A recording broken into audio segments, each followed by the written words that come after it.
పవిత్రాత్మ స్వరూపులకు ప్రియాత్మ బంధువులారా,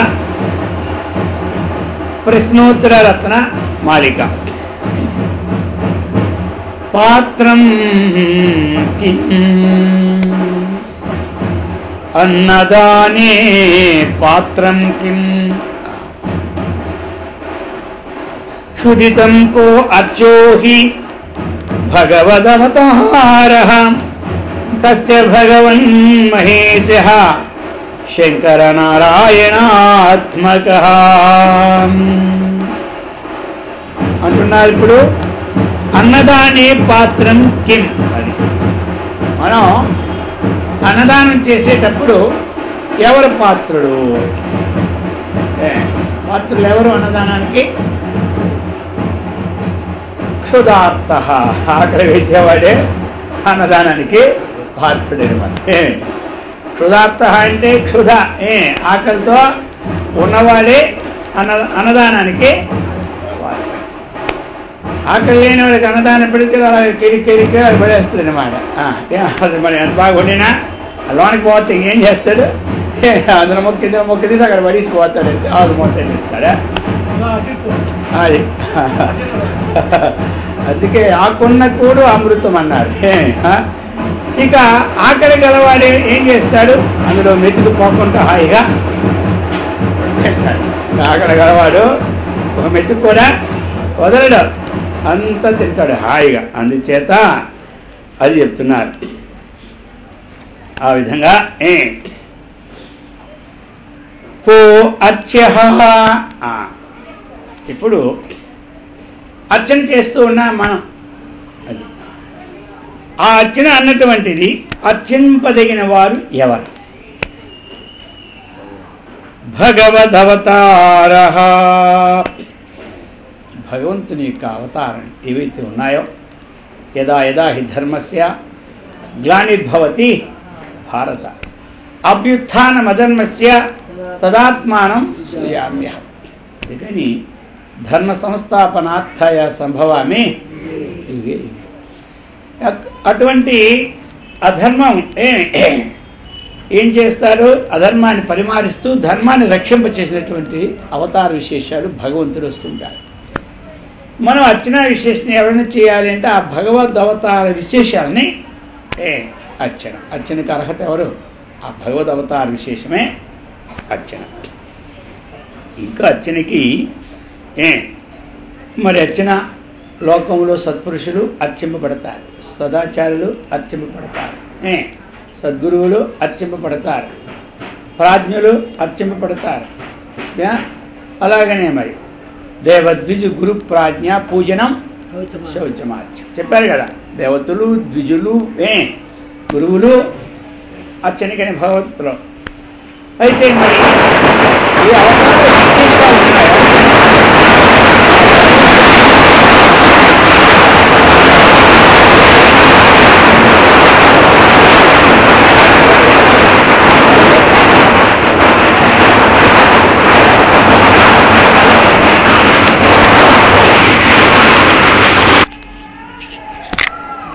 అందుకు ఇప్పుడు అర్చన మనం చేసామంటే ఆ భగవంతుడు అవతార విశేషం.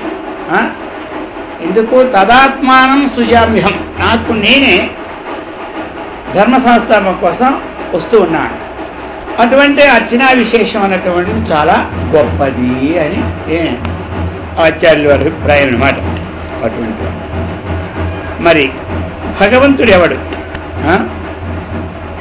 భగవంతుడు అంటే ఎవడు? హరిహర భగవాన్ మహేశః శంకర నారాయణాత్మక. హరికి హరుడికి నాథుడెవడో అతడు భగవంతుడు. హరి మహావిష్ణువుకి నాథుడు, హర శివుడికి కూడా నాథుడు, ఆయన భగవంతుడు. భగవంతుడు ఎవడు అంటే ప్రశ్న. ఎవరు భగవంతుడు? హరి భగవంతుడు కొంతమంది, హరుడు భగవంతుడు కొంతమంది. అందుకే ఇప్పుడు శంకరుల వారు హరిహరులు కూడా నాథుడు ఎవడో వాడే భగవంతుడు. మరి అవతార విశేషాలు ఆయనవే కానీ ఏలో కావు. వారికి ఇచ్చింది పెద్ద డ్యూటీ కాబట్టి పెద్దవాడు పూజింపబడుతుంటుంటాడు. కలెక్టర్ డ్యూటీ ఇస్తే ఆయన పూజ వేరు, ఒక బంటోడు డ్యూటీ ఇస్తే ఆయన పూజ చేస్తాం మనం, చెయ్యి. ప్రధానమంత్రితో ఆయన పూజ వేరు. ప్రధానమంత్రి వస్తున్నారంటే ఇదిలన్నీ ఎలా ఉంటాయి బ్రహ్మాండంగా 3 రోజుల ముందు నుంచి అందులో ఎక్కడ ఒక ఇసుక ఏమి లేకుండా చేస్తూనే ఉంటారు. అవతార పురుషుడు. అందుచేత అటువంటి ఎవరు భగవంతుడు ఎవరు, భగవంతుడు అంటే ఎవరు మరి తెలుసుకోవాలి కదా మనం. ఆ భగవంతుడు ఎవరో దానికే మన విచారణ. ఈ ఆధ్యాత్మికమైనటువంటి తత్వ విచారణ దేనికంటే ఓ దైవ కిం కిం దైవతం, దైవతం కిం, దానికనే శంకరాచార్యుల వారు భాష్యం రాసినారు. కిం దైవతం, దేవుడు అంటే ఎవడు అది అన్నదానికే మనకి ఈ యొక్క విష్ణు సహస్రనామంలో కిం దైవతం అన్న మొక్కకే 10-12 పేజీల భాష్యం. అందుచేత భగవంతుడు అన్నటువంటి వాడు సర్వాంతర్యాన్ని, ఒక వ్యాపకంతో ఉన్నవాడే కానీ వ్యాప్యంగా ఉన్నవాడు కాదు. వ్యాప్యం అంటే పరిమితి, వ్యాపకం అంటే అపరిమితి, పరిమితి లేనిది, దేశకాల వస్తు పరిచ్ఛేదంతో కూడింది వ్యాప్యమైంది, దీనికంటే అతీతమైంది వ్యాపకమైంది. అందుకు అటువంటి దేవాది దేవుడు అంటారు. ఆయన ఏమంటారు? దేవాది దేవుడు. దేవతలందరికీ దేవుడు. దేవతల్లో బ్రహ్మదేవుడే, విష్ణు దేవుడే, ఈశ్వరుడు దేవుడే, 33 కోట్ల మంది దేవుళ్ళే. ఈ దేవతలందరికీ దేవుడు అన్నమాట. ఎవరు? ఆయన. అది దేవాది ఆయన. అందుకు భగవంతుడు ఎవరు అన్నటువంటి ప్రశ్నకి సమాధానం అది చెప్పుకొచ్చారు. శంకర నారాయణాత్మక మహేశ, అతడు మహేశ్వరుడు అని చెప్పినాడు. హరిహరనాథుడగు మహేశుడు. ఇక్కడ మహాన్ ఈశ మహేశ, మహాన్ అసౌ ఈశ. ఎందుకు ఇతడు మహేశుడైనాడు? ఈయన శాసనకర్త, ఈయనది గొప్ప శాసనం. ఎవరిది? పరమాత్మది. అది చండ శాసకుడు అంటే ఆ పని నెరవేర్పి చేస్తాడు, వాడిని చండ శాసనుడు అంటారు. ఒక శాసనం అమలు పెట్టి దాన్ని ఎవరైతే నెరవేర్ప జరిపిస్తారో వాళ్ళని ఏమంటారు? చండ శాసనుడు అని పేరు. ఇందుకు ఈశ మహేశ్వరుడు. మహా అంటే గొప్పగా. ఆ శాసనాన్ని ధిక్కరించేవాడు ఎవరు లేదు. భయాస్తపతి సూర్య, భయాస్తపతి వాయు, భయాదింద్రశ్చ వాయుశ్చ మృత్యుర్ధావతి పంచమ. మరి వీళ్ళందరూ చేస్తూ ఉన్నారంటే ఎవరి యొక్క భయమో? ఈ మహేశ్వరుడు అన్నమాట. గొప్ప శాసనకర్త. ఈ హరిహరాదులు కూడా ఎవడైతే శాసించేవాడో ఆయనే పరమాత్మ, ఆయనే భగవంతుడనమాట. వీళ్ళ చేతిలో కూడా ఎంతవరకు? కొంతవరకే. ఇప్పుడు ఎవరికి ఎంతవరకు అధికారం ఇచ్చినారో అంతవరకు చెల్లుతుంది. అధికారం ఎవరికి ఎంతవరకు ఇచ్చారో అంతవరకు చెల్లుతుందా? మహేశ్వరుడు అంటే శివుడని మామూలు చెప్పుకోవచ్చు, కానీ అక్కడ ఈశ్వరుడు అన్నటువంటి వాడు మహేశ్వరుడు అన్న తేడా. ఈశ్వరుడు అంటే ఈ దేవాది దేవుడికి ఈశ్వరుడు అనేవాడు. ఈశాయిత్ సైత్ శాసనకర్త అన్నమాట. అది మహా అంటే గొప్ప అనమాట. గొప్పగా శాసించి ప్రజలందరినీ కూడా అమలు పెట్టేవాడు ఆయన. ఈ శబ్దానికి అర్థం ఈశ్వరుడు, విష్ణుమూర్తి, వీరు సృష్టి స్థితి లయకారకుని పేరు ఇది వేరు. అయితే ఇతరుని ఏమంటారు? పార్వతి పరమేశ్వరుడు అంటారు. మరి ఈ శబ్దానికి అర్థం ఏమిటి మనకి? ఈ శబ్దానికి అర్థం ఏమిటి? ఈశ అయితే ఇటు శాసనకర్త, పరమాత్మ అవ్యయ ఆయన పేరు.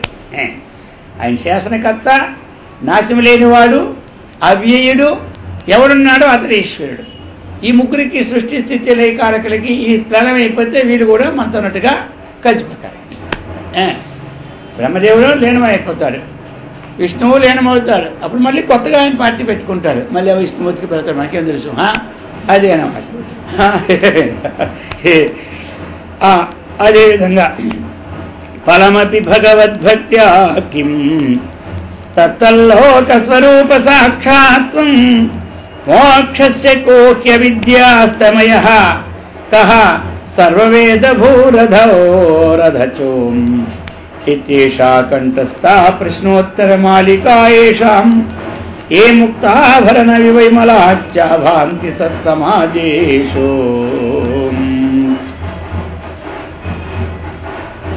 అంటున్నారు భగవద్భక్త్యా కిం ఫలం, భగవద్భక్తికి ఫలమేమి ప్రశ్న. భగవద్భక్తికి ఫలం తత్తల్లోక స్వరూప సాక్షాత్వం. ఏ విశేషాలతో ఆయన పూజిస్తూ ఉన్నారో, సేవిస్తూ ఉన్నారో, ధ్యానిస్తూ ఉన్నారో ఆయా లోక స్వరూప సాక్షాత్కారములే భగవద్భక్తికి ఫలం. రామకృష్ణ పరమహంస గారు దేవిని ఉపాసన చేశారు. ఆ స్వరూపమైనటువంటి సాక్షాత్కారమే ఫలం అనిపించింది. పాండురంగడికి అనేక మంది భక్తులు అనమాట. ఎంతమందో భక్త విజయ నిండా కథలే. మరి ఆయా విశేషాలు సరే. మరి కొంతమంది ఈ లోకము పరలోకమని మన సిద్ధాంతంలో ఉన్నాయన్నమాట. కాబట్టి మరి ఈ లోకంలో మనం ఏ దేవుడి యొక్క ఉపాసన చేస్తూ ఉన్నామో తత్తత్ ఉపాసనా ఫలితంగా ఆయా లోకాలని పొందుతాం. అందుచేత భగవద్భక్తి ఫలం కిం అని ప్రశ్న. భక్తి వల్ల కలిగే ఫలము ఏమిటి అంటే అప్పుడేమిటి, ఆయా లోక స్వరూపాన్ని ప్రత్యక్షం కావడమే భక్తి యొక్క ఫలం. మోక్షశ్చ కః, మోక్షం అంటే ఏమిటి ప్రశ్న. మోక్షం అనగా ఏమి? అవిద్యా అస్తమయః మోక్షః. అవిద్య అస్తమయమే మోక్షం. అవిద్య అస్తమించడమే మోక్షం. అవిద్య అస్తమయం అంటే ఏమిటి? అజ్ఞాన నాశమే మోక్షం. అస్తమయం అంటే సూర్యుడు అస్తమైపోతాడు, అవిద్య కూడా అస్తమైపోతే మళ్ళీ తెల్లారు ఉదయిస్తారంటే కాదు ఇక్కడ. అది ఎప్పుడూ దానికి అస్తమానమే లేదు, దీనికి అస్తమానం ఉంది. ఎప్పుడు జ్ఞానం కలిగితే అప్పుడు అది అస్తమానం అవుతుంది, కానీ అంతవరకు అది అస్తమానం కాదు. అవిద్య అస్తమయం అంటే జ్ఞానము. ఎవరికైతే జ్ఞానం కలుగుతుందో ఆత్మజ్ఞానము వారికి అవిద్య అస్తమయం అవుతుంది, లేని వారికి అవిద్య అస్తమయమో కాదు. అవిద్య అంటే ఏమిటి? విద్య అంటే జ్ఞానము, అవిద్య అంటే అజ్ఞానం. అజ్ఞానం అనేది అస్తమయం అంటే ఏమిటి? అజ్ఞాన నాశము. అజ్ఞాన నాశం. అజ్ఞాన నాశం ఇంకొక విధంగా ఎప్పుడూ కాదు. ఏది నాశనం చేయాలన్నా లోకంలో అస్త్రశస్త్రాలతో మనం చేయొచ్చు నాశనం. అజ్ఞాన నాశనం చేయాలంటే మనం చేసే సాధనల ద్వారాగా, సాక్షాత్తుగా అజ్ఞానం నశింపచేయాలంటే సాధనలన్నీ కూడా అంతఃకరణ శుద్ధికి ఉపయోగపడతాయి, కానీ డైరెక్ట్గా అజ్ఞానాన్ని నాశనం చేయాలంటే అవదు. అసంగ శస్త్రేణ దృఢేన చిత్వా తతపదం తత్పరిమార్గే తవ్యం. దానికి శస్త్రం ఏమిటి ఉండాలంటే జ్ఞాన ఖడ్గమే ఉండాలి, అసంగ శస్త్రం ఉండాలి. ఇప్పుడు దానికి జ్ఞాన ఖడ్గమే ఉండాలి, ఇంకో ఖడ్గం పనికిరాలి. ఏ జ్ఞాన ఖడ్గము? తత్వమసి మహావాక్యం ద్వారా అహం బ్రహ్మాస్మి బ్రహ్మైవాహమస్మి అన్నటువంటి అఖండాకార వృత్తి స్వరూపమే జ్ఞాన ఖడ్గమే, కానీ ఇంకొక జ్ఞాన ఖడ్గం దానికి పనికిరాదు. అప్పుడే సమూలంగా నాశనం అయిపోతుంది అన్నమాట. అందుచేత అవిద్య అస్తమయ మోక్ష. మరి అస్తమయం కావాలంటే మనం అస్తమైపోవాలనుకుంటామా? మనం అస్తమైపోయినా అది అస్తమయం కాదు. మనకి ఇసుకొచ్చేందుకు ఈ జీవితాన్ని మనం త్యాగం చేసుకున్నా అది మాత్రం అస్తమయమో కాదు. అది అస్తమయం కానే కాదు. అందుచేత అది అస్తమయం కావాలంటే కేవలం విచారణ అన్నటువంటిది ఉండాలి. ఏదో కొంచెం జపం చేశాం, సంతోషం అయిపోయింది, ఏదో గురువుగారు ఒక మాల చెప్పండి 2 మాలు చేస్తున్నానులే, ఇంకొక మాల ఎక్కువైపోయిందిలే అని సంతోషం ఎంత అన్నాలు పడినా అవిద్యాస్తమయం మాత్రం కాదు. ఏదో నేను 10,000 దానం చేశాను, 10 మందికి భోజనాలు పెట్టాను, 10 మందికి పెళ్లి చేశానంటే అవిద్యాస్తమయమో కాదు. ఇవన్నీ పుణ్యాన్ని కలిగిస్తాయి, పాపాన్ని నివారింప చేస్తాయి, ఐశ్వర్యప్రదాన్ని ఇస్తాయి. ఎందుకంటే క్షిప్రం హిమానుషేలోకే సిద్ధిర్భవతి కర్మజ. మనుష్యలోకంలో చేసినటువంటి ఏ పనులు అవుతున్నాయో వాళ్ళకి సిద్ధి క్షిప్రం శీఘ్రంగా కలుగుతుందన్నమాట. ఫలం ఎప్పుడు వ్యర్థమో ఫలం వస్తుంది. కానీ మనలో ఉన్నటువంటి తన్ను తాను తెలియకుండా ఉన్నటువంటిది ఏదైతే ఉందో అధిష్టాన సత్తాన్ని తెలుసుకోకుండా ఆరోపితమైన దానితో తాదాత్మ్యం చెంది ఇది నేను అనుకుంటున్నాను కదా, అది ఇది నేను కాదు అనుకునే భావన రావడమే అజ్ఞానం పోవడం, అజ్ఞానం అస్తమయం. ఇప్పుడు ఆరోపిత పదార్థాన్ని నేను అనుకుంటున్నాను కానీ అధిష్టాన పదార్థం నేనని అనుకోవడం. ఎంతవరకు అధిష్టాన పదార్థము తాను అని గోచరించలేదో అంతవరకు అజ్ఞాన నివృత్తే కాదు. అధిష్టాన పదార్థం తాను అనుకోవాలంటే అధిష్టానం యొక్క విచారణ. ఏ పదార్థము తాను అనుకోవాలన్నా నిశ్చయం చేయాలన్నా ఆ పదార్థం యొక్క విచారణ కలిగి ఆ పదార్థము సత్యమా అసత్యమా అన్నటువంటిది గురువాక్యం ద్వారా శాస్త్రం ద్వారా మనకు నిశ్చయానికి వచ్చినప్పుడు ఏది సత్యము అన్నటువంటిది మనం ఒక అసత్యాన్ని దాన్ని విడిచిపెట్టి సత్యాన్ని స్వీకరించినప్పుడు అప్పుడు మనకి దాని ద్వారా అవిద్యని అస్తమయం అవుతుంది. లేకపోతే జన్మాంతర సహస్రేషు తపోధ్యాన సమాధివి, ఎన్ని జన్మలు మన వ్యక్తి తపోధ్యానాలు సమర్పించినా శీలించినా ఆ విచారణ అన్నటువంటిది లేకపోతే ఈ అవిద్య అన్నటువంటిది నివృత్తే కాదు. అదే దీనికే కదా మనకి బోధో అన్య సాధనేభ్యో హి సాక్షాన్మోక్ష ఏక సాధనం అని చెప్పారు. బోధ అన్నటువంటి జ్ఞానమే ఇతర సాధనల కంటే మోక్షానికి సాక్షాత్ సాధన. నా విరోధితయా కర్మ నా విద్యాం వినివర్తయేత్ విద్యా అవిద్యాం నిహంత్యేవా తేజస్తిమిరసంఘవతు. అవిద్యను నివర్తింప చేయాలి అంటే విద్య ద్వారాగానే నివర్తింప చేయాలి. విద్య ద్వారా ఇంకో ద్వారా అది ఎందుకు కర్మ ద్వారాగా నివర్తింప చేయడానికి మన వశమా? ఎందుకు కాదు? నా విరోధితయా కర్మ నా విద్యాం వినివర్తయేత్. కర్మకిన్ని అవిద్యకిన్ని విరోధమో లేదు. కర్మకి అవిద్యకి విరోధమో లేదు. విరోధం ఉన్న దగ్గరే నివర్తిస్తుంది కానీ విరోధం లేని దగ్గర ఏమి నివర్తిస్తుంది? కర్మ చేశాం మళ్ళీ క్షీణే పుణ్యే మధ్యలోకం పైకి వెళ్ళాం, అక్కడ నుంచి కిందకు వచ్చాం, ఇక్కడ చేసినాం, మళ్ళీ శుచీనాం శ్రీమతంగా రావడం పోవడం జరుగుతూనే ఉంది. కానీ దానికి అంతు మాత్రం లేదు. అందుచేత అవిరోధితీయ కర్మ నా అవిద్యాం వినివర్తయ. అవిద్య నాశం కావాలంటే మరి మోక్షం కలుగుతుంది. అవిద్య నాశమే మోక్షం, అంతే కదా.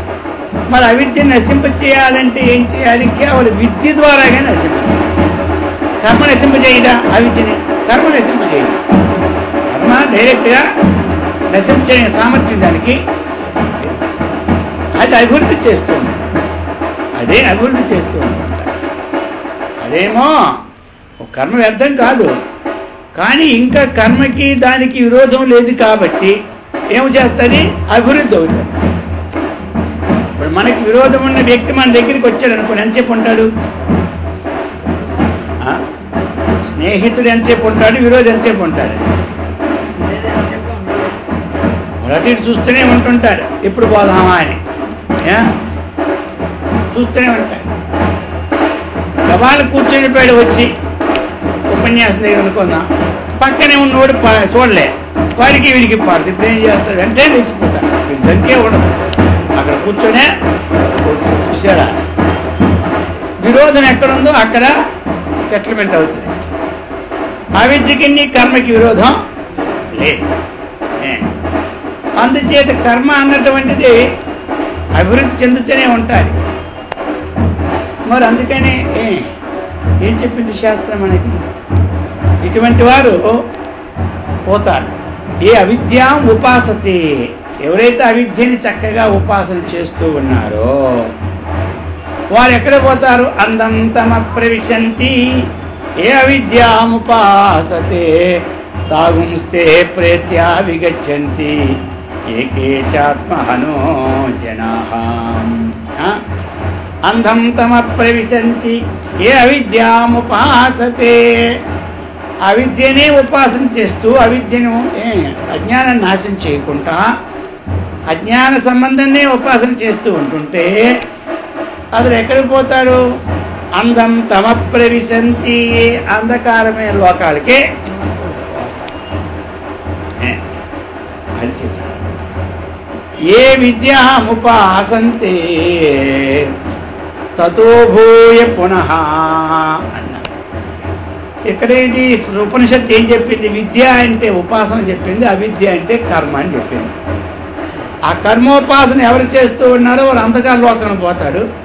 ఈ ఉపాసన ఎవరు చేస్తుండో వాడికన్నా రెండొంతులు చీకటి అంధకార లోకంలో పోతాడట. రేపటి నుంచి ఎవడు కర్మ చేయడం, ఉపాసన చేయడం. ఈ వాక్యం వింటే ఏ కర్మ చేస్తే చీకటి కొట్లో పోతాడు, ఉపాసన చేస్తే అంతగా రెండొంతులు చీకట్లో పోతాడు. ఎవడు పోతాడు? ఇక చాలే అండి, ఈ వేళ నుంచి కర్మలే మాకొద్దు అనుకున్నాడు. అంటే దానికి ఏం చెప్పారు? ఈ కర్మ చేసేవాడు స్వర్గలోకంలో హాయిగా ఒక 400-500 సంవత్సరాలు ఉంటాడు అనుకోండి. అది కర్మ చేసేవాడు అక్కడ హాయిగా, కొత్తగా అక్కడ సంపాదించింది ఏమీ లేదు. ఎక్కడ ఉన్నది తిని రావడమే. యాత్రలకు వెళ్ళి ఏమి సంపాదిస్తాం? కొంతమంది ఈ మధ్యన సంపాదిస్తున్నారులే, అక్కడేమో 10 చీరలు కొనుక్కొని వచ్చారంటే మళ్ళీ మన యాత్ర డబ్బులు అయినా పోతాయి, ఖర్చు కలిసి వస్తాయినా. పూర్వం ఏంటంటే యాత్ర నడుచుకొని వెళ్ళి అక్కడ హాయిగా భగవంతుడు సేవించుకొని వచ్చారు, కానీ వెళ్ళే వాళ్ళకి సంపాదన ఏమీ లేదు. అందుచేత అలాగనే అక్కడ స్వర్గలోకమైన సంపాదన ఏమీ లేదు. ఉన్నది కాస్త ఖర్చు పెట్టుకొని రావడమే అది. అందుచేత అక్కడ అది ఉపాసన చేసేవాడు ఇంకా అంతకంటే పైలోకానికి వెళ్తాడు. అక్కడ 1000 ఏళ్ళు ఉంటాడు, ఇక్కడ 5 ఏళ్ళు ఉన్నాడు. ఆవగించిన ఆత్మజ్ఞానం ఎక్కడ ఆత్మజ్ఞానం కలగని చోట్లో అవి అంధకారంతో కూడిన స్థలాలు. ఆత్మజ్ఞానానికి అధికారం లేని లోకాలు చీకటి కొట్లని పేరు పెట్టింది. ఇక మానవ జన్మలైతే 100 ఏళ్ళు పోయి మళ్ళీ పుట్టైనా వస్తాం. అక్కడ పోయిన తర్వాత వాళ్ళు తొందరగా రాలేము. ఆ భోగభాగ్యాలతో ఆత్మజ్ఞానం కలగదు. అందుకని అవి చీకటి కొట్టని పేరు. ఇంకేమీ లేదు, లేకపోతే మరీ చీకటే. అక్కడ బ్రహ్మాండంగా ఉంటాయి ఎయిర్ కండిషన్ రూమ్లే మనకన్నా. ఇక్కడ కరెంటు పోతే లేదు, కానీ అక్కడ ఎప్పుడు కరెంటే లేకుంటే ఎరుగుతాయి ఎయిర్ కండిషన్. ఆల్రెడీ స్వర్గలోక రూమ్లు అలాంటివి అన్నమాట. ఎక్కడ చూసినా అద్దాలు ఎన్ని మనులే, ఎక్కడ రత్న వైడూర్యాలు, గోమేధికాలు, స్ఫటికాలు ఎక్కడ చూసినా అదే. అక్కడ ఉన్నంతవరకు అలా ఉంటుంది అన్నమాట. 5 సంవత్సరాలు మనం బయటికి వెళ్ళామంటే ఒకరు పెద్ద పెద్ద పదవులు ఎలా ఉంటాయి, రూములు బ్రహ్మాండంగా ఉంటాయి. అది 5 సంవత్సరాలు పోతే మళ్ళీ ఎక్కడ ఏ రూమ్కి వస్తాం? మన రూమ్కే వస్తాం. అలాగనే హీనే పుణ్య మత్స్యలోకం విశంతి. అందుకు అందం తమ ప్రవిశంతి అవిద్యాముపాసతే తతో భూయ ఇవ తే తమో యావో విద్యాయాగం రతాః అన్నారనమాట. అవిద్యాం నన్ను వర్తే విద్య అవిద్యాం నిహంతేవ. అవిద్య నాశనం కావాలంటే కేవలం విద్య. ఎలాగైనా మరి దీనికి ఉదాహరణ ఏమిటి? తేజస్తిమిర సంగవతో. తిమిర సంఘం చీకటి సమూహం, చీకట్లు పోవాలంటే వేరే మార్గమే లేదు. కేవలము ప్రకాశమే చీకటి పోగొడుతుంది. ఇంకో పోగొడుతుందా? చీకట్లు ఎన్ని సాధన చేసిన చీకటి పోద్దా? పోదు. చీకటి పోవాలంటే ప్రకాశమే ఉండాలి. అవిద్య నాశనం కావాలంటే జ్ఞానమే ఉండాలి. ఇంకో దానితో పోదు. మనం ఎన్నో సాధనలు నేర్చుకున్న సాధనలన్నీ చీకటి మొదలెట్టామనుకోండి, చీకటి పోవాలి కాక చీకటి పోవాలి కాక అని సాధన మొదలెట్టి పోద్దా? పోనే పోదు. సాధనలు వ్యర్థమా? వ్యర్థం కాదు, కానీ చీకటి పోదు డైరెక్ట్గా. చీకటి పోవాలంటే కేవలం వెలుతురే కారణం. అవిద్య నాశనం కావాలంటే కేవలం జ్ఞానమే కారణం. జ్ఞాన ప్రకాశమే రావాలి కానీ ఇంకో దానివల్ల. అందుచేతనే నా విరోధతి ఆ కర్మ నా విద్యాం వినివర్తయేతు విద్యా అవిద్యాం నిహంతేవా తేజస్తి విరసంగవతు. అందుచేత మనము ఆ జ్ఞానాన్ని సంపాదించుకోవడమే అవిద్య నాశనం. కానీ ఇంకొక విధంగా నాశము కాదు. కో హి అవిద్య అస్తమయ కహం అది కహ సర్వవేద భూరథచో. సర్వవేదములకు ఉత్పత్తి స్థానం కిం? ఈ సమస్త వేదాలకి ఉత్పత్తి దేని వల్ల జరుగుతుంది? ఎక్కడి నుంచి వస్తున్నాయి? శాస్త్రం. ఏదైతే అక్షరమైనటువంటి నాశరహితమైన వస్తువు ఉందో అక్షర సంభవతిహా తస్య వాచక ప్రణవ. ఏదైతే ఓంకారం వాచకమై ఉండి వాచ్యుడైన అక్షరస్వరూపం ఏదైతే ఉన్నదో దాని నుండే ఈ సమస్తమైనటువంటి వేదములో ఉత్పత్తి జరుగుతున్నాయి. సర్వవేదాలకు ఉత్పత్తి స్థానం ఏది? ఆ ఓంకార స్వరూపం అంటే అక్షర స్వరూపం అన్నమాట. మనకి రెండు కదా, అక్షర స్వరూపం నుంచే మనకి ఇదంతా ఉత్పత్తి అయ్యింది. వేదాలన్నీ అక్షర స్వరూపం నుంచి ఉత్పత్తి అయ్యాయి. శబ్ద బ్రహ్మ దేని నుంచి ఏది ఉత్పత్తి అయిందో దానికోసమే ఇవన్నీ చెబుతున్నాయి. తన జన్మనిచ్చినటువంటి వాడిని మర్చిపోకుండా దానికోసమే ఉద్ఘోషిస్తున్నాయి. ఏమని?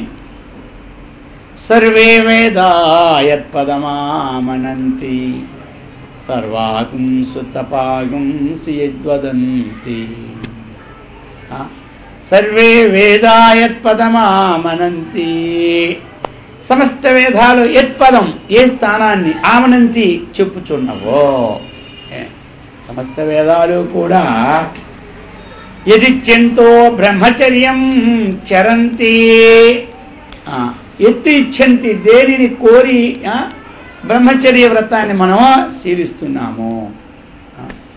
దేని కోరి మనం ఇవి శీలిస్తున్నాము. అది మరి దేనిని గూర్చి తపస్సులని మనం ఆచరిస్తున్నాము. అది తతే ప్రవక్ష్యామి. దాన్నే చెబుతున్నానన్నాడు. ఎవరు? నచికేతసుడికి యమధర్మరాజు కఠోపనిషత్తులు ఏం చెప్పాడు?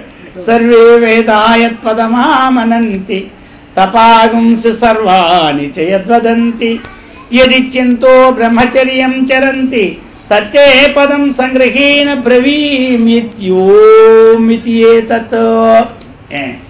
ఓం అని ఓంకారం నుండి ఇదేనిచ్చే అదేనయ్యా ఓం అన్నారు. అదే ఇక్కడ ఆచార్యుల వారు కూడా అక్షర నాశరహితమైనటువంటి ఆ ఓంకారం నుంచి ఇవన్నీ పుట్టినాయి. మరి దేని నుంచి పుట్టినాయి? అవన్నీ దేనికోసం చెబుతాయి? దానికే చెబుతుంటాయి. అంతే కదమ్మా. మనం ఏ వ్యాపారం అయితే చేస్తూ ఉన్నామో, దేని నుంచి మనం బాగుపడుతున్నామో ఆ వ్యాపారాన్ని అభివృద్ధి చేయాలి కదా మనం. దానికోసం 10 మందికి చెప్పాలి కదా. అందులో ఉన్న చేస్తేనే అది బాగా అభివృద్ధి చెందుతూ ఉంటుంటుంది. దాని నుంచి మనం వచ్చినటువంటి ఆదాయంతో జరుగుతూ ఉంటాయి. అందుచేత వేదాలన్నీ చెప్పినది దానికోసమే. ఓం ఇది ఏకాక్షరం బ్రహ్మ. అటువంటి ఆ ఓంకారం నుంచి ఇవన్నీ ఉద్భవతుంది. ఇప్పుడు మనకి కర్మ బ్రహ్మోద్భవం విద్ధి బ్రహ్మాక్షర సముద్భవం తస్మాత్ సర్వగతం బ్రహ్మ నిత్యం యజ్ఞే ప్రతిష్ఠితం. అంతే కదా. మనం ఇక్కడి నుంచి కింద నుంచి వెళ్ళి అక్కడ ఏం చెప్పాడు? కర్మ బ్రహ్మోద్భవం విద్ధి. కర్మ బ్రహ్మోద్భవం విద్య అన్నారు. అక్కడ కర్మ అంటే ఏంటి? ఇప్పుడు మనం చేస్తున్నటువంటి ఈ కర్మలండి. కర్మ ఎక్కడి నుంచి వచ్చింది? బ్రహ్మ అంటే బ్రహ్మ విద్యకుడు వేదం అక్కడ అర్థం. అక్కడ బ్రహ్మ అంటే వేదం, వేదానికి బ్రహ్మ అని ఉంది అర్థం. కర్మ బ్రహ్మోద్భవం విద్ధి. ఆ కర్మలన్నీ ఎక్కడి నుంచి పుట్టినాయి? వేదం నుండి పుట్టినాయి. మరి వేదం చెప్పిందే కర్మ కదా. వేదం ఏం చెబుతుంది? కర్మనే చెబుతారు. వేదం అంటే జ్ఞానం. ఆ జ్ఞానం మనకి ఏది ఎలా చేయాలో, ఏది ఎలా ఉండాలో, ఏది ఎలా తినాలో, ఏది ఎలా కూర్చోవాలో, ఏ పని చేయాలో చెప్పిందే వేదం. మరి ఇప్పుడు కర్మ బ్రహ్మోద్భవం విద్ధి. ఆ తర్వాత ఏం చెప్పారు మరి? బ్రహ్మాక్షర సముద్భవం. అది అన్నమాట. అక్కడ బ్రహ్మ అక్షర సముద్భవం. బ్రహ్మ అనేది దేని నుంచి వచ్చింది? అక్షర సముద్భవం. అక్షరం అంటే నాశము కానటువంటి ఏదైతే ఉన్నదో దాని నుంచి వేదం సమ్యక్ ఉద్భవం సముద్భవం చక్కగా ఉత్పత్తి అయింది. మరి అక్షర సముద్భవం అలాగనే ఇక్కడ కూడా మనకేం చెప్పున్నారు?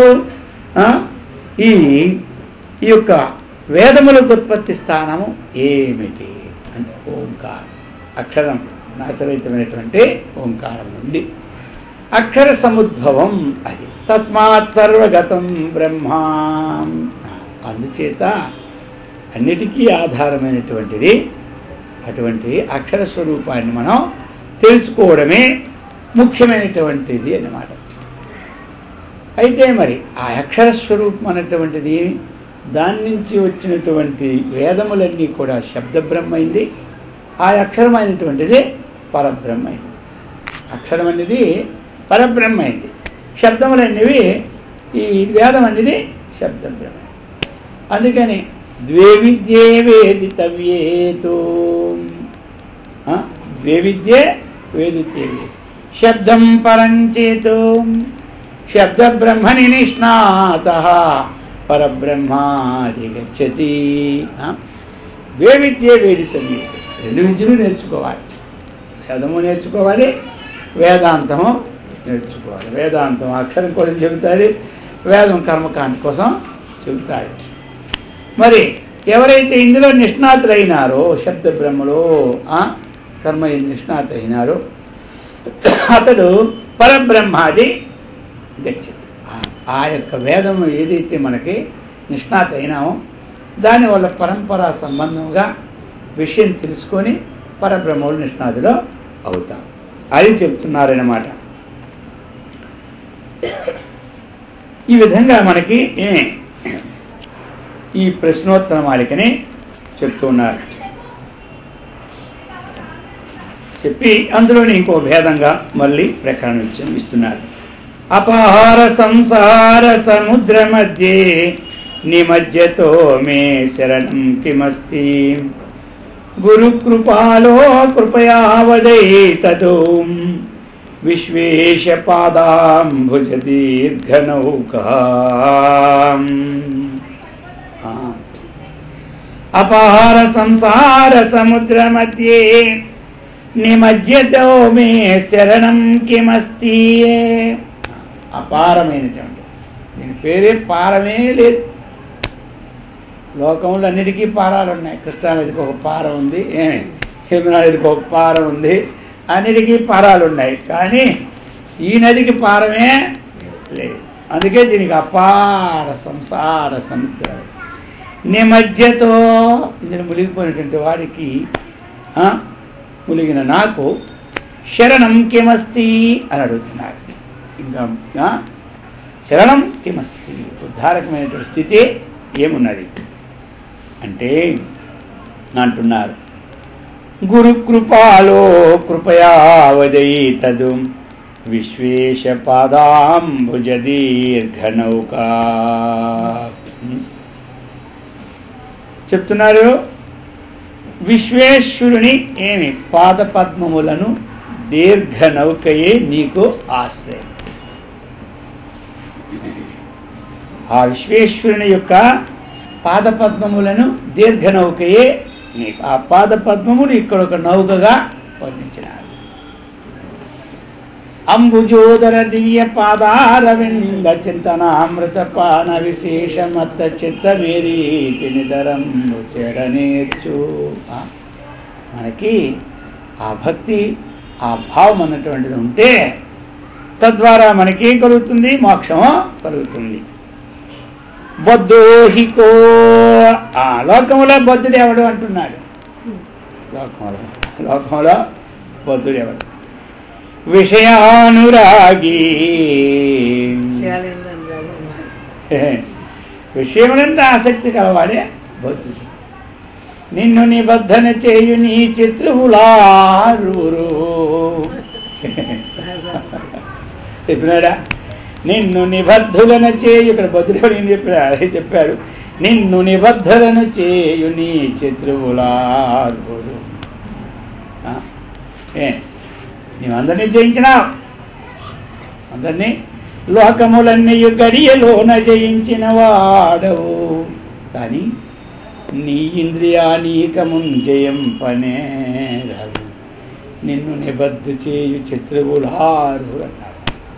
మనకి లోకంలో ఎవరయ్యా మరి బద్ధుడంటే విషయానురాగి అంతే. అయితే మరి సరే చెప్పారు. మరి ముక్తి అంటే ఏమిటి? కావా విముక్తి. ముక్తి అంటే దానికి ఆపోజిటే. ముక్తి అంటే ఏం చెప్పారు? విషయానురక్తి. దానికి ఇక్కడ విరక్తి. రెండే మొక్కలు. ముక్తి కావాలంటే విషయ విరక్తి, బంధువులుగా బద్ధింపడాలంటే విషయాలు. ఎవరి చేతులు ఈ రెండు ఉన్నాయి? దేవుడి చేతిలో ఉన్నాయి అంటాం. ఇవి దేవుడి చేతులు ఉన్నాయా? మన చేతులు ఉన్నాయా? ఇవన్నీ దేవుడి చేతులే. మనకి ఏది సాధ్యం కాదో అంతే దేవుడి దయ. సాధ్యమైంది మన దయ. ఏమి సాధ్యమైంది? మన దయ. సాధ్యం కాదు దేవుడి దయ. అది అప్పటికైనా దేవుడి దయ అంటున్నారు. అది విశేషం. చేసినాడు గజేంద్రుడు. ఇక దిక్కులేడు కాబట్టి దిక్కులేనివాడి దేవుడే దిక్కు, నీవే దిక్కు అన్నాడు. ఇక అక్కడికైనా అన్నాడు. అదే సంతోషంగా అది అనుకుంటా నాస్తికులు అయిపోకుండా అక్కడ నాస్తికత్వాన్ని చెంది అమరత్వాన్ని పొందుతూ ఉన్నాడు. అందుచేత అది చెప్పారు. ఇంకా చెప్తున్నారు. కోవా అస్తి ఘోర నరక.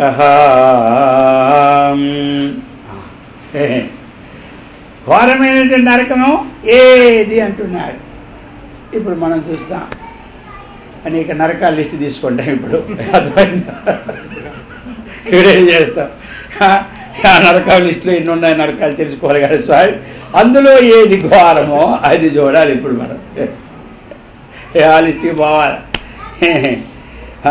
కోవాస్తి ఘోరో నరక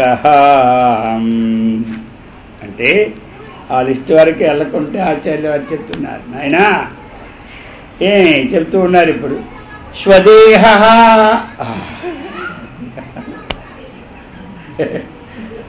మన ఆ నరకం తీసుకోండి. దాని పేరు ఏం పేరు? ఆ శివుని ఎత్తుతో కలిసి ఉంటుంది కదా. ఆ నరకం తీసుకోండి. ఇదేమిటంటే ఆ నరకాలు ఏం కాదు, ఇదే నరకం అని చెప్తున్నారు. ఘోర నరకం ఏదంటే శరీరమే. ఎందుకంటే ఏమన్నా ఇప్పుడు అంటున్నారు స్వర్గపదం కిమస్తి. స్వర్గపదం, స్వర్గం అంటే ఏమిటి అంటున్నారు. ఇప్పుడు స్వర్గం అంటే ఏమిటి అంటే మళ్ళీ లెక్కెట్టుకోవాలి. ఏమిటా? ఏ స్వర్గమా? ఏది గొప్పదో అందులోనే, ఇందులో ఏది గొప్పదో అందులో ఏది గొప్పది అంటున్నారు. స్వర్గం అంటే తృష్ణాక్షయ. స్వర్గం అంటే ఏమిటి? ఆశారాహిత్యమే స్వర్గం. అంతే కదా. ఆ ఆశ లేని వాడు ఎక్కడున్నా వాడికి ఆనందమే. ఈ ఆశ కలిగిన వాడు ఆ దేవలోకం ఏమానందం? వెళ్ళిందాకా అనుకుంటున్నాం. ఇప్పుడు పదవి వచ్చిందాకా పదవి వస్తే మంచిది అనుకుంటున్నాం. వచ్చిన తర్వాత ఈ శరీరం ఎప్పుడు పోతుందేమో జాగ్రత్తగా చూసుకునే ఉండాలి. డబ్బుల కోసం కాదు. అప్పుడు మన శరీరం కోసం. వాళ్ళకి అప్పుడు ఏమవుద్దంటే ఎంత సంపాదిస్తే ఏమి లాభం, శరీరం పోకుండా చూసుకోవాలని చూసుకుంటుంటారు రాత్రి పగలన్నమాట. కంసుడికేమో ఇంట్లో తలుపు చప్పుడు వినబడితే చాలు కృష్ణుడు వచ్చాయని 3 గంతులు వేసేవాడు అనమాట. అంత భయం.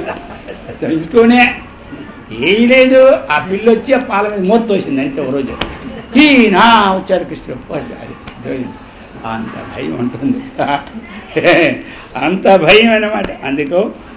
అందుకు స్వర్గం అంటే ఏమిటయా? తృష్ణాక్షయమే స్వర్గం.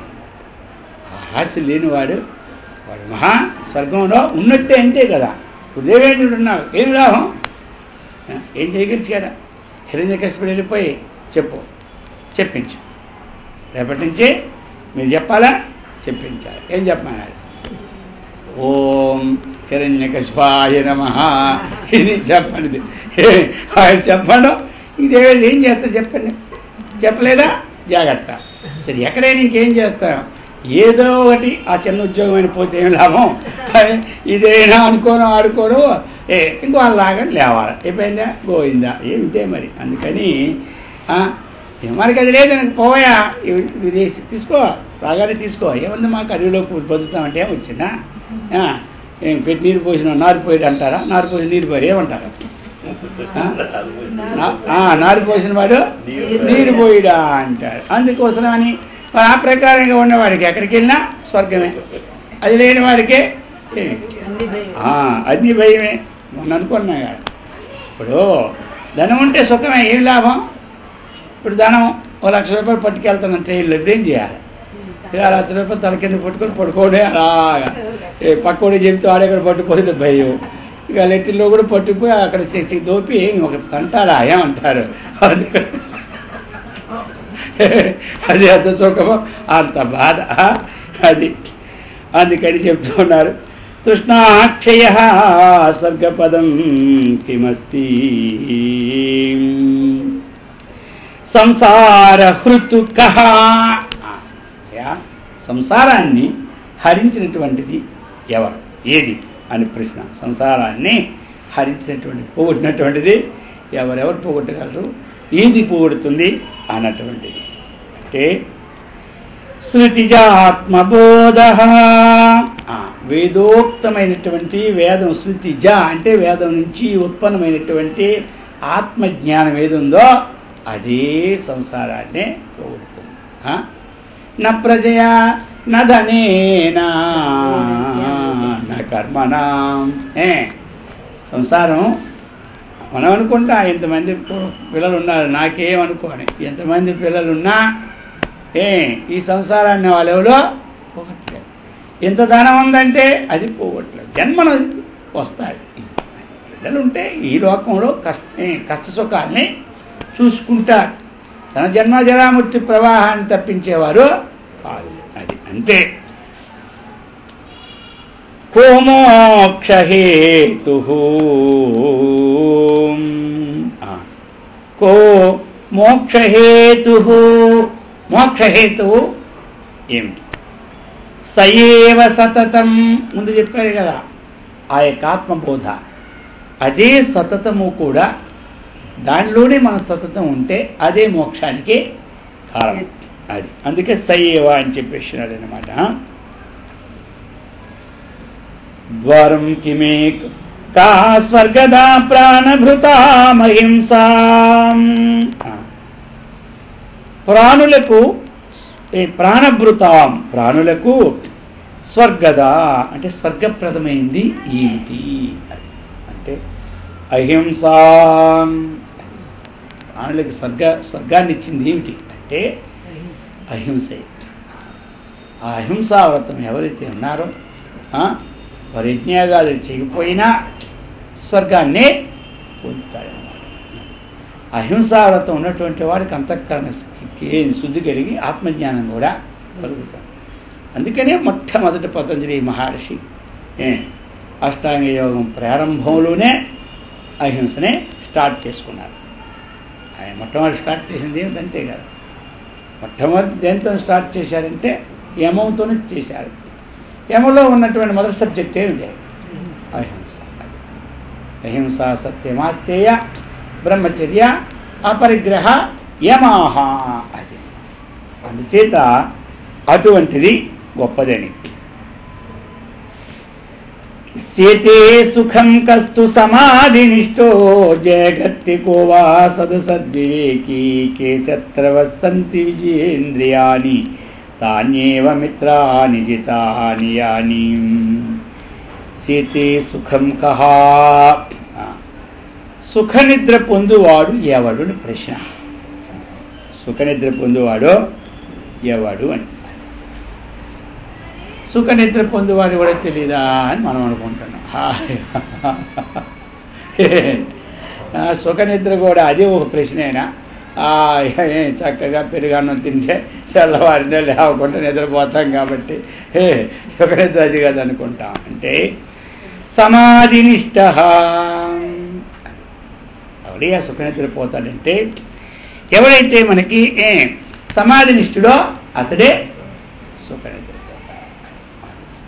మామూలు నిద్ర అంతా కూడా తమోగుణంతో కూడినటువంటిది, సమాధిలో ఉన్నటువంటిది సత్వగుణంతో కూడినటువంటిది. అది అంతఃకరణ పరిశుద్ధిని చేస్తూ ఆత్మవివేకాన్ని కలిగిస్తూ ఉంటుంది, జాగ్రత్తని మైమరిపిస్తూ ఉంటుంది. అందుచేత జగత్తికోవా ఇక చెప్తున్నారు. ఇక ఇందాకేమో నిద్రపోయేవాడు, ఇప్పుడు జాగరూకుడు ఎవడు? జాగరూకుడు ఎవడు? జాగ్రత్త అవస్థలో జాగ్రత్తగా ఉన్నాం మనందరం ఏమైనప్పుడు జాగరూకులమే. జాగ్రత్త అవస్థలో అందరూ జాగరూకతే ఉంటాం కదా. జాగ్రత్త భయం నాస్తి అంటాం కదా, జాగరూకత. ఇది మనకు వచ్చిన అర్థమా? ఇది అనమాట. జాగ్రత్తలో మరి వస్తువులని పోతాయా? మనం నిద్రపోతే ఎవరు పట్టుపోతే పోవాలి, కానీ జాగ్రత్తలో పోవు. కాబట్టి అంత చక్కగా చూసుకుంటూనే ఉంటున్నాం కాబట్టి ఇది జాగ్రత్త అవస్థ అని మనకే వస్తుంది. కానీ ఆచార్యుల వారు జాగరూకుడు ఎవడంటే సదసద్వివేకీ. ఇది జాగరూకుడు. ఏది సత్తు ఏది అసత్తు అన్నటువంటి వివేకం కలిగిన వాడే జాగరూకుడు. అది కే శత్రవః సంతి. శత్రువులు ఎవరు మనకి? తన ఇంద్రియాలే తనకి శత్రువు.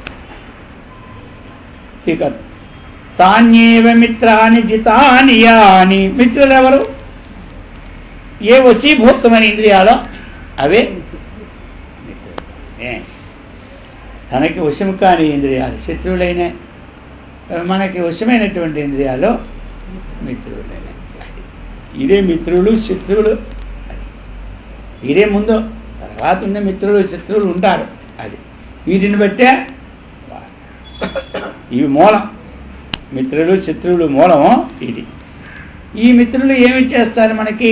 ఆ మిత్రులు, మనకున్న మిత్రులు శరీరాన్ని, మనకు కావలసినటువంటి విషయాలని కష్టం కలగకుండా చూస్తుంటారు.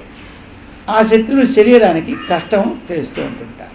మరి వీళ్ళు ఎలాంటి వాళ్ళు అర్థమైందా? ఈ మిత్రులు వీళ్ళు తన ఇంద్రియాలను స్వాధీనం చేసుకొని ఏ వస్తువు ఉన్నా లేకపోయినా ఆనందాన్ని కలుగు చేస్తుంటారు. ఎవరి ఇంద్రియాలు స్వాధీనమైన మిత్రులు వాళ్ళు లౌకికమైన వస్తువులు సంప్రాప్తమైనా సంప్రాప్తం కాకపోయినా ఆనందాన్ని ఇస్తూ ఏకాగ్రతనిస్తూ తద్వారా దైవ సాక్షాత్కారాన్ని కలిగిస్తారు. అదేనమాట. అది కోవా దరిద్ర. ఎవడు దరిద్ర లోకంలో? అది కూడా తెలియదా? అక్కడ గుడిసెలు వేసుకుంటారు, సమయానికి ఏది ఉండదు కదా, కష్టపడినా భోజనానికి ఉండదు కదా. అటువంటి వాళ్ళు దరిద్రాన్ని మళ్ళీ చెప్పాలా, అది కూడా పుస్తకంలో పెట్టాలా అని మనకు అనిపిస్తుంది కదా. దరిద్రుడేవాడు. ఇది పుస్తకంలో ఉండాలి అని మనకు అనిపిస్తుంటాయి. ఇంత పుస్తకం పట్టుకొని దరిద్రుడేవాడు అడుగుతున్నారు కదా అని మనకి. అంటే చెప్తున్నాడు విశాల తృష్ణ సయేవ దరిద్ర. ఇప్పుడు దరిద్రుడు చెప్పినారా? ఎవరికి అత్యధికమైన ఆశ, మామూలు ఆశ కాదు, అత్యధికమైన ఆశ. ఎన్నాళ్ళు ఏదో పోస్టులో గీస్టులు వేసి 8 సంవత్సరాలకైనా అవ్వాలని. ఇప్పుడు ఆశ 1 సంవత్సరంకే అసలు దయచేసి అయిపోవాలి. అర్థమైందా? అత్యధికమైన ఆశ అన్నమాట. 1 సంవత్సరంలోనే 20 మేడలు కట్టాలా, 60 ఫ్యాక్టరీలు పెట్టాలి. ఇదంతా ఏమిటి మరి? అధికమైన ఆశ ఎవరికి ఉందో వాడెవడు? దరిద్రుడు శబ్దానికి ఇది ఇచ్చినారు. దరిద్రుడు శబ్దానికి ఏమిటి? ఎంత ఆధిక ఆశ ఉంటే వాడు అంత దరిద్రుడు అనమాట లోకంలో. అది ఇప్పుడు మనం దరిద్రం కావాలా, దశమంతులం కావాలా?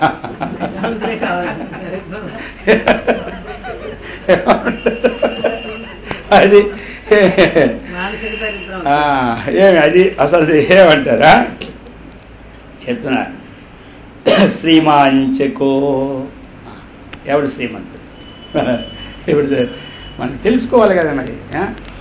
కాబట్టి మనకి కోటికి గట్టుకే ఉంది. ఏం మన దరిద్రులమా కాదు. ఎప్పుడు దరిద్రులు అవుతామంటే అది వచ్చిన దాన్ని ఇంకా 1000 రెట్లు కాయలు దాకా నిద్రపోమంటే అప్పుడు ఏమవుతాం మనం. అది ఇక్కడ చెప్తున్నారు శ్రీమాంచకో. అయ్యా ఆ లక్ష్మీ సంపన్నుడు ఎవడు అంటే యస్య సమస్తతోష, సర్వదా ఎల్లప్పుడూ ఎవడైతే తృప్తిగా ఉంటాడో వాడు లక్ష్మీ సంపన్నుడు అన్నమాట. ఇంకా వాడికి తిరిగో లేదు. ఎందుకు అంటే వీడి దగ్గర లక్ష్మిని ఎవడు పట్టుకెళ్ళిపోయేవాడే లేడు. వీడు ఎప్పుడు తృప్తిగా ఉంటాడంటున్నాడా? ఆ లక్ష్మీ సంపన్నుడికి ఎప్పుడు భయమే. వీడికి ఏమి ఉండదు. అందుకు జీవస్మృతు జీవన్మృతు కహ చెప్తున్నారు. ఇప్పుడు కోవా మృత శాతు, జీవించి ఉండగానే మృతుడెవడ, చచ్చినవాడెవడ అంటే అంటున్నారు నిరుద్యమోయ. అది నిరుద్యమ, ఎట్టి ప్రయత్నము చేయనివాడు. కనీసం ప్రయత్నమే చేయడు. అది కాబట్టి ప్రయత్నం పురుష లక్షణం. ప్రయత్నం అనేది చెయ్యాలి. దేనికైనా ప్రయత్నం ఉండాలి. అది చెప్తున్నారు. కోవా అమృత స్యాత్. అమృతం ఏమిటి అంటే అది మొదటిదే చెప్పాను, దానికి మళ్ళీ అదే ఇచ్చారు. రిపీట్. ఆ తృష్ణక లేకుండా ఉన్నవాడే అక్కడ. ఇక్కడ అమృతం అంటే ఏమిటంటే ఆశ లేకపోవడమే అమృతం. అందుచేత మనం ఇవన్నీ కూడా చక్కగా మనం తెలుసుకోవాలి. పాశోహి కోయో మమతాభిమాన. పాశం ఏమిటి అంటున్నాడు? మమత్వ అభిమానమే పాశం అన్నాడు. సమ్మోహయత్యేవ సురేవక కోవా మహాందో. మహాంధుడు ఎవడంటే కామాతురుడే మహాంధుడు. ఆ కోరికలను స్వాధీనం చేసుకోలేని వాడే మహాంధుడు. మృత్యుశ్చకోవా. మృత్యు అనగా ఏమి? అది అపయశ స్వకీయ. ఎవరికైతే స్వకీయమైన తనకు సంబంధమైన అపకీర్తి ఉంటుందో అదే మనకి మృత్యు. అంతకంటే మృత్యు ఇంకొకటి లేనే లేదు. అందుకే భగవంతుడు ఏం చెప్పాడు? అపకీర్తి కరణాత్ మరణాత్ అతిరిచ్యతే. అపకీర్తి కంటే మరణమే గొప్పదని చెప్పాడే కదా. అందుకే అదే మృత్యువు. మృత్యువు బ్రతికి ఉండుండగానే కీర్తి నశింప చేసుకున్నవాడు మృత్యువు కన్నా ఇంకా కిందవాడు. అందుకని భగవద్గీత 2వ అధ్యాయం అపకీర్తి కంటే మరణం 2వ అధ్యాయం చెప్పాడు కదా. 2వ అధ్యాయం భగవద్గీత ఉంది. 2వ అధ్యాయంలోనే చదివితే ఉంటుందా? భగవద్గీత 2వ అధ్యాయంలో అపకీర్తికరణాత్ అంటే ఇప్పుడు అది ఏమిటి చెప్పినాడు? ఆ శ్లోకం భావం అదే. అపకీర్తి అంటే ఏమిటి? అర్జునుడు ఇంతవరకు కూడా ఎంత కీర్తివంతుడు, ఎంత కీర్తివంతుడు. పాండవ మధ్యముండి అర్జునుడు మహాకాండవనాన్ని దహించినాడు. పాశుపతాస్త్రాన్ని పరమేశ్వరుని మెప్పించి పాశుపతాస్త్రాన్ని తీసుకొచ్చినాడు. దేవలోకం వెళ్ళినాడు. దేవేంద్రుడు ఇచ్చినటువంటి అర్ధసింహాసనంలో అధిరోహించినాడు. అటువంటి ఘోరం గొప్పదైనటువంటి పనులు చేసినాడు కదా. ఇప్పుడు ఏం చేశాడు? యుద్ధంలోకి వచ్చి నాకు యుద్ధమే వద్దు, భిక్షమెచ్చుకొని జీవిస్తాను అంటున్నాడు. ఇది అన్నమాట. పక్కవారు ఏమనుకుంటాడు? ఈయన దయామయుడు అనుకుంటాడు. యుద్ధానికి వచ్చి పిరికి పందయ్యి పారిపోయాడు అనుకుంటారు. ఇదా పిరికి పందయ్యి పారి, ఇంతకంటే ఇంక నీకేం కావాలి? అపకీర్తి. దీనికన్నా చావడం మంచిది. యుద్ధంలో సస్తే స్వర్గం వస్తుంది, గెలిస్తే రాజ్యం వస్తుంది. ఈ అపకీర్తి మరణాత్ కంటే ఈ అపకీర్తి పడి ఎక్కడో వెళ్ళి రాజభోగం అనిపించింది దానికన్నా ఈ యుద్ధంలో చావడమే మంచిది అన్నాడు. అది చెప్పాడు. భయాద్రణాదుపురతం మన్యంతే త్వా మహారథాః అని. యశాం చత్వం భూత్వా యాస్యసి లాఘవం అన్నాడు.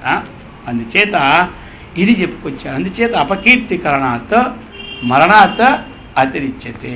ఆ శ్లోకం నెంబర్ 2 చెబుదామా? కాబట్టి అందరూ కూడా చక్కగా తెలుసుకొని మనందరం సత్కర్మనిష్ఠులమై భగవద్భక్తులమై ఆత్మజ్ఞాన సంపన్నులమై బ్రహ్మానందముతో విరాజినట్లు ఆ గురుదేవుడు శ్రీకృష్ణ పరమాత్మ అనుగ్రహించుగాక. ఓ